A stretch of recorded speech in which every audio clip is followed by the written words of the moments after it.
It is the Flow Friday Night Sports Show, and let's talk Northern Areas football now. A very big weekend it was with games on Saturday and Sunday. The great Graham Spud McKay joins me on the line. How are you, mate? Pretty good, thanks, Jason. Yeah, excellent weekend of footy and some close results there. So it was very good conditions and just great footy all round. It was. We've got our first bunch of grand finalists. We've also got our first bunch of finalists eliminated from the race after Saturday and Sunday's matches. So, interesting weekend it was. We've got medal winners to talk about. We'll get to that as well. But let's have a look at what happened in the junior colts first of all. We're just going to go through the scores today. We'll preview preliminary finals a little bit later on. But on the Saturday at Laura, it was Broughton Mundura against your Jamestown Peterborough, and they were too good. Broughton Mundura 8-7-55, Jamestown Peterborough 2-7-19. Spud? Yeah, they got away early, 4 goals without Jamestown managing to get anything, and that was pretty much the margin right through after that. It was reasonably even after that. Broughton Mundura have been top all year, so a good result for them to get straight through. Yep, and Jamestown Peterborough live to fight again at the preliminary final stage. They'll take on Crystal Brook, I believe, Spud, who thrashed Southern Flinders on the Sunday, 15-9-99 to Southern Flinders, 3-2-20 at Port Broughton. Yes, Crystal Brook have been... that'll be a good match against Jamestown Peterborough because they've beaten Jamestown Peterborough once in the minor round, and I think Jamestown Peterborough has beaten them twice. So it'll be a good match-up between those two sides. All right, Broughton Mundura in the senior colts on the Saturday, they thrashed Orroroo 18-10, 118. Orroroo 3-5-23. So triumphantly through to the grand final, I guess you could say, Broughton Mundura. Yeah, very good side. Coached by Trevor Sims, is the junior coach of the year for Northern Areas, and he's got them ticking over pretty well. And they'll have their work cut out, Orroroo, this week against Southern Flinders, who were pretty convincing winners against BMW on the Sunday at Port Broughton, 11-13-79. BMW 3-4-22. So comfortable winners there, the Tigers, and they'll go in pretty confident. Yeah, I think they will. But Orroroo, depends on who they've got. Jed Dignan plays A-grade and senior colts. I doubt if his dad's going to be real happy about him playing senior colts if he wants him to play in the A-grade. So it'll depend on who matches up, I think. Much tighter in the reserves games as we have a look at these from, first of all, Saturday. Broughton Mundura taking on Southern Flinders. The winner going into the grand final, and the winner was Broughton Mundura, 5-5-35. Southern Flinders 4-2-26, a low-scoring game, but they did enough, Broughton Mundura. Yeah, they did. They always have a really good B-grade side, and were just too strong for Southern Flinders, but a really interesting game, and there's not that much in, so if Southern Flinders can get back and have another crack, you never know what happens in the grand final. On the Sunday, first semi-final at Port Broughton, well, Crystal Brook got a little bit of revenge for having their A-grade side knocked out by BMW. They managed to knock them out in the reserves, 10-11-71 to 7-7-49 in a pretty solid game of footy there. Yeah, it was, and there wasn't much in that. It was only a point in it at three-quarter time, and then Crystal Brook had a really good last quarter, scoring 5 goals to 2. So they were able to get out winners there. So they get to have the game against Southern Flinders this Saturday. And then we get to the A-grade matches on Saturday. Orroroo, top of the ladder, taking on Broughton Mundura, finishing second at the end of the minor round. And they say bad kicking is bad football, Spud. Well, Orroroo will be kicking themselves. They couldn't kick straight. 7-13-55.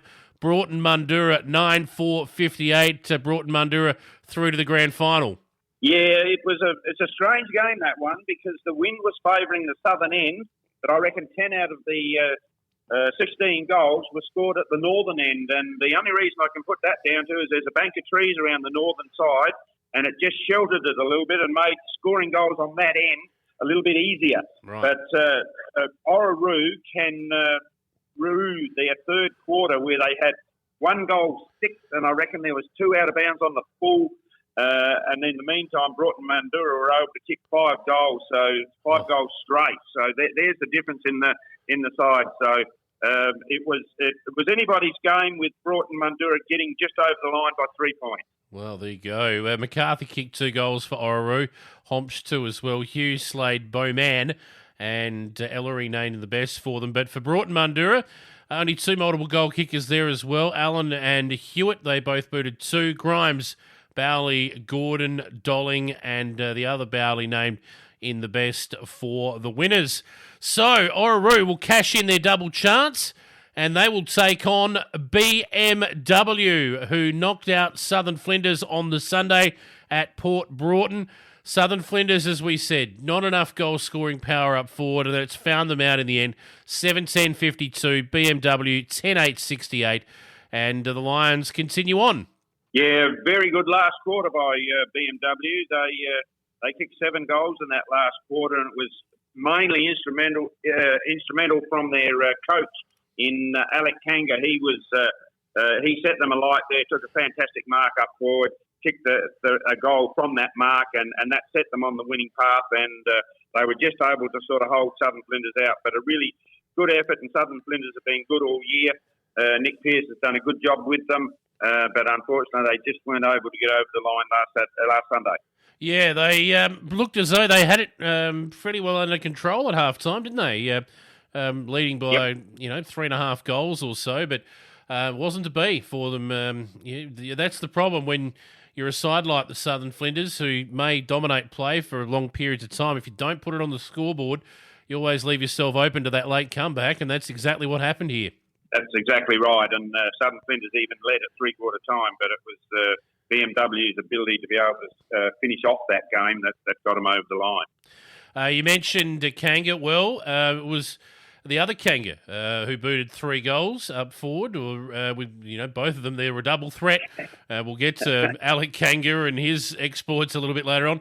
That man Christopherson booted 2 as well, so they were the multiple goal kickers for BMW. Both Kangas, Taylor, Francis, and McCullum named in their best.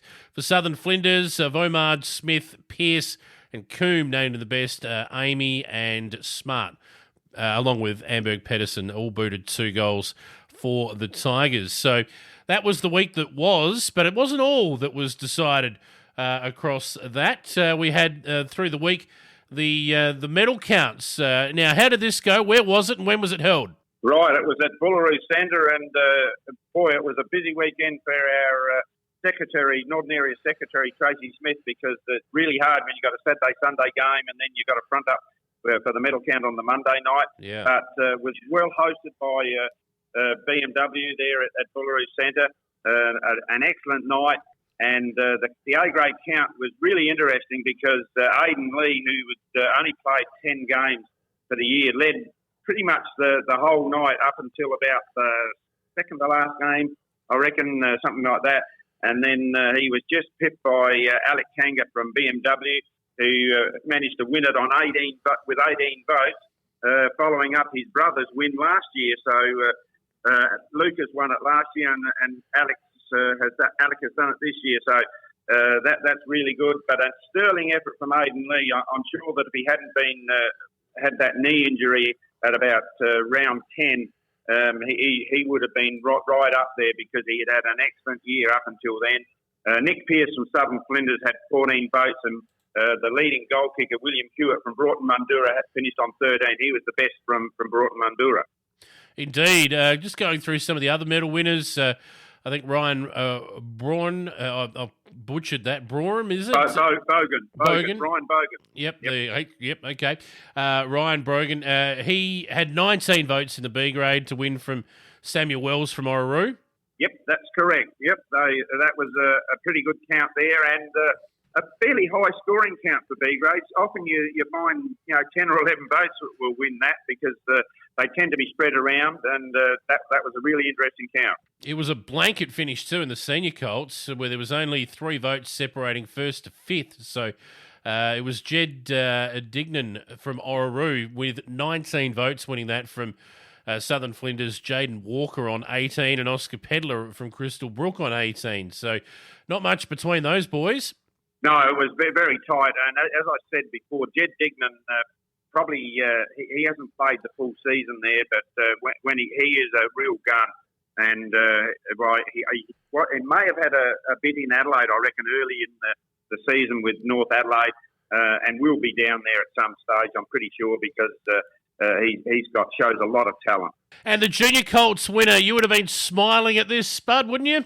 Oh, what a fantastic result. Jackson Clark, 39 votes out of a possible 45. That's a sterling effort. But then you look at Charlie Dickerson, who was runner-up for Broughton Mundura on 30, and his teammate Cooper Firm was on 29.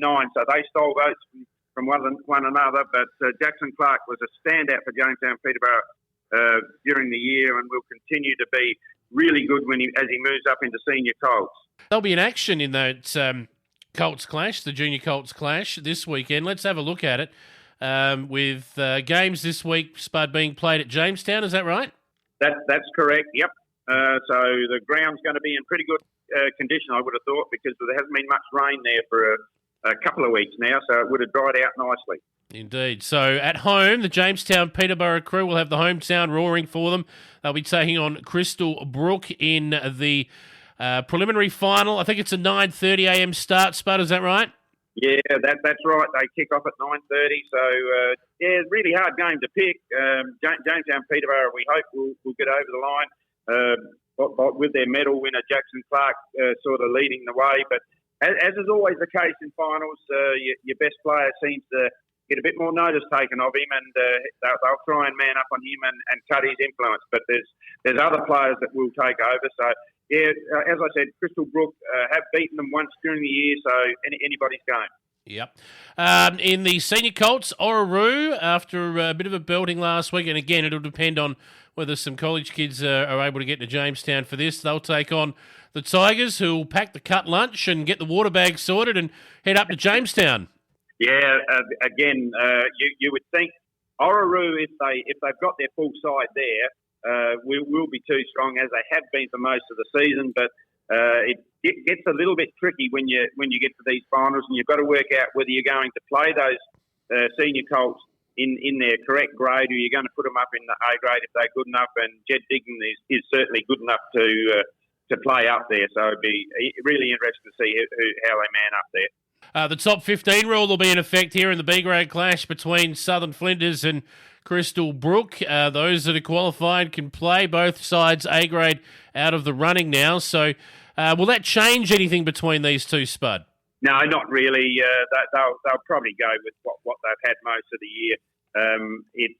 Like you can't drop anyone that's named in your 16 from the A grade. So yeah. if you're named in your 16 for the A grade, you can't come back.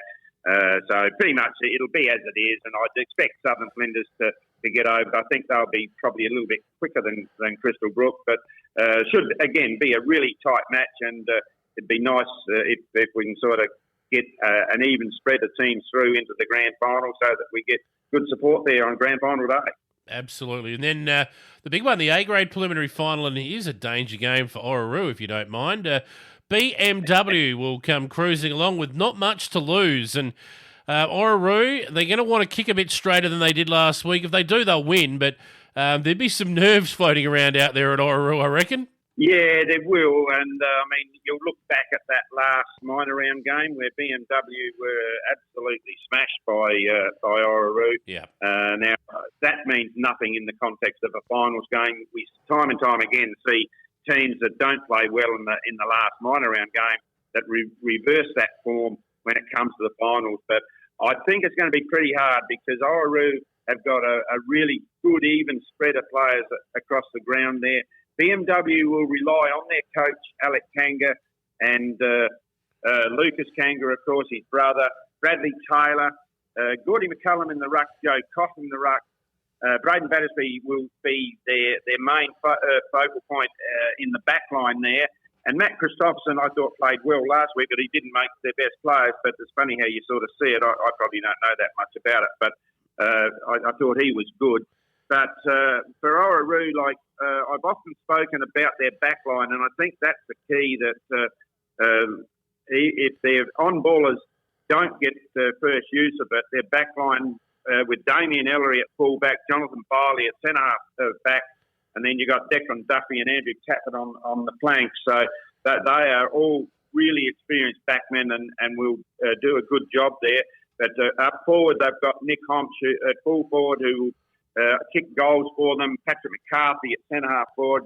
you'd expect that he will be, have a big influence in this final series. And he kicked a couple of valuable goals for Orroroo last Saturday there, and I'm sure that he's capable of doing the same. And then, like I haven't mentioned their on-ballers, but John Nicholas, Darren Hughes, Tom Moten are all really good. So I reckon it's Orroroo's all-round strength that will see them through. BMW, to have any hope, will have to bounce out the blocks and sort of get goals on the board early. If you can do that, then you start the other side starts having a few second guesses about whether they are going to fall over, and then you may have some hope. But I just don't think BMW are in the same class there as Orroroo, but should be a really good game.